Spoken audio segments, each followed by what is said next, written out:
Happy day, children. This is Crystal, your grade 6 English teacher. Today I'm going to tell you a very interesting story from your Gulmohar, lesson number 6, Brown Wolf. So, the story is about a dog which looked like a wolf. Brown Wolf, the author of this lesson is Jack London. This story is about a dog who has lost his way and has come to a place where people think he is a wolf because of his appearance.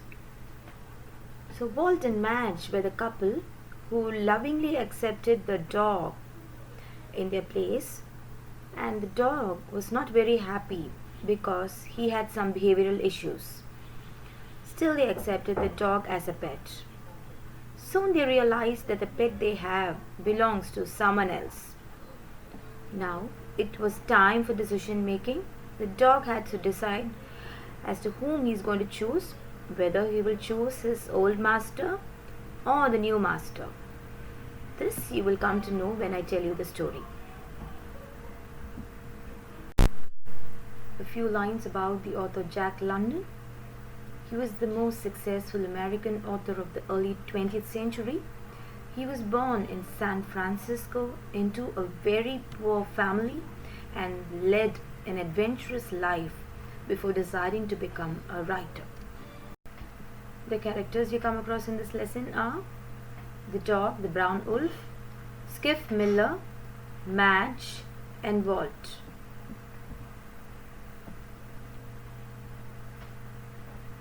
So let me begin with the story, children. First, I'd like to tell about the appearance of the dog. The dog looked like a wolf because of his build and coat. He was a very big timber wolf. Timber wolf is a variety of wolf. And he was a mixture of all shades of brown, like deep brown, red brown. His eyes were like topaz. So topaz is a yellow color precious stone, and his eyes were yellow in color. As I told you that the dog was not very happy, he had some behavioral issues, like he never let people touch him. He proved to be very unsocial. He didn't like people. It was very difficult for people to win the trust of that dog. It was something very unusual, isn't it? Because dogs usually have a very good rapport with human beings and they are friendly. But here, he didn't like people being friendly with him. Wouldn't like the dog. He stayed at his place because he was famished. What do you mean by famished? He was very hungry and tired. So the dog decided to stay in Madge and Walt's house just because he had missed his way and he had lost his way and he had come all the way to Madge and Walt's house. He decided to stay there because he was very hungry and tired. Next, I would like to talk something about the nature of animals. Usually, when cow or a goat goes out for grazing, they will return back to its home in the evening. Similarly, the dogs also do.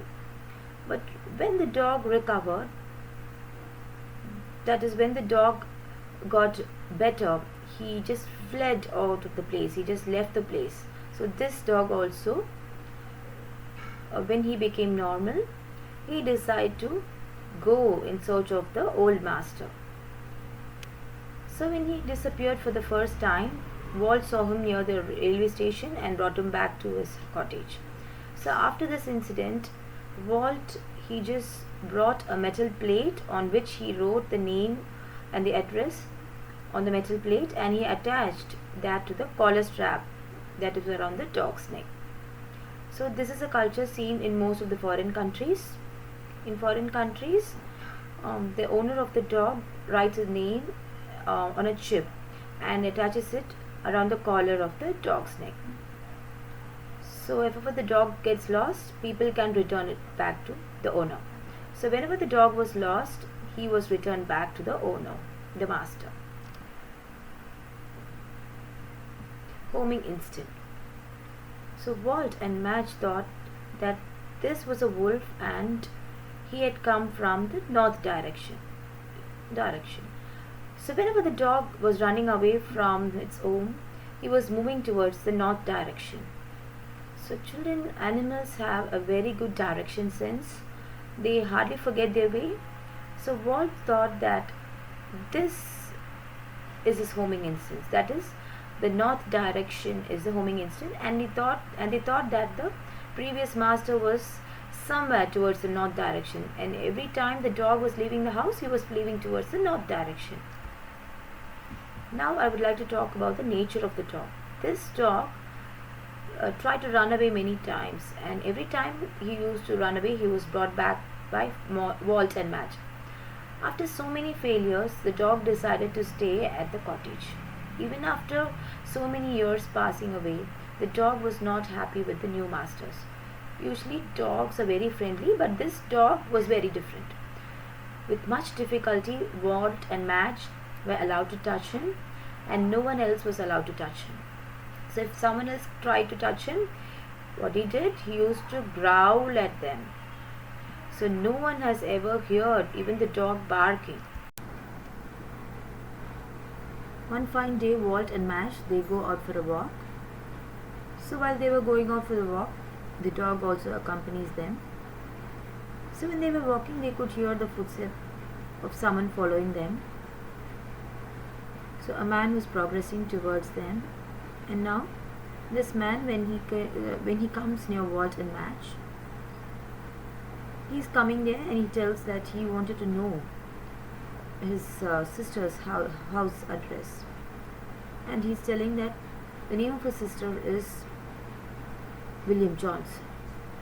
So now on hearing this, Madge tells that this name is familiar and she knows where this person resides, and she's giving a direction that you have to travel along this particular direction to reach William Johnson's house.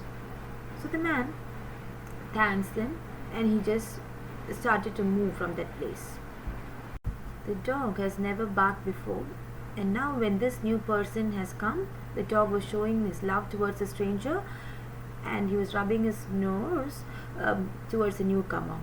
And now the dog suddenly started to bark. So now Madge and Walt were surprised, as though they have seen a miracle that was happening. So what was the miracle here? Because they had never seen the dog bark before, and Skiff also tells that he had never seen the dog barking before, and this was the first time he is also seeing the dog bark.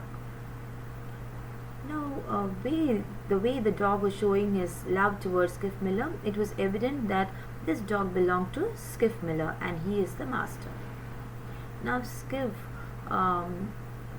tells that he is the master. Now Walt is demanding, how do I know that it is your dog? And Skiff tells his name is not Wolf, rather it is Brown. The name of the dog is, it's Brown. Now Skiff is giving some directions or commands to the dog, and first he is calling out the name Brown, and immediately the dog is flattening its ears in response.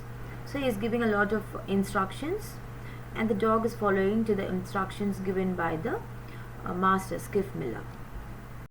And now it was time for the dog to decide as to whom to choose as a master. Now when Madge and Walt understood that the dog actually belonged to Skiff, Madge was a little bit frightened that Skiff will take away the dog. Now Walt is telling that in a determined voice, he is telling he will not take away our dog from us. So and he's telling Skiff, if you want to sell the dog, fine, you can sell it to us, we'll buy it.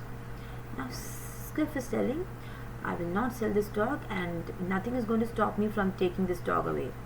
Now Madge is telling, so this dog also has got his own choice and desire. So now Madge, when she told this, Skiff Miller, he was a little bit confused. So now Madge was telling that what she had told was hit his mind, and immediately she grabbed the opportunity of telling that if you truly love your dog, you should consider about the happiness of this dog. Now there was a deal between them. So Skiff is telling, I will not call the dog, and you should also not call the dog. So this was an agreement between both of them. So now Skiff started to walk without calling the dog. He's just moving away from this place. Now, on seeing the old master move, he is going there, and the dog is going there and trying to stop the old master. And now he turns back to the new masters, and the new masters were also not responding or giving any reactions. So the dog tried to lick them, just pull apart, and the dog wanted the new masters also to follow his old master. But both the old masters and the new masters, they were not responding or giving any response. So the dog there waits for some time, and after some time it started to run back at the back of the old master. So finally the dog decides to run at the back of his old master, Skiff Miller. So in this story we came to know that the dog decided to go with his old master, Skiff Miller, children. So what do we learn from this lesson? So children, if something does not belong to us, it will definitely go away from us. And if something belongs to you, if God has planned something for you, definitely it will return back to you. Even if you don't make an extra effort, it will definitely reach you out in some way or the other. So I hope you understood the lesson, children. Thank you.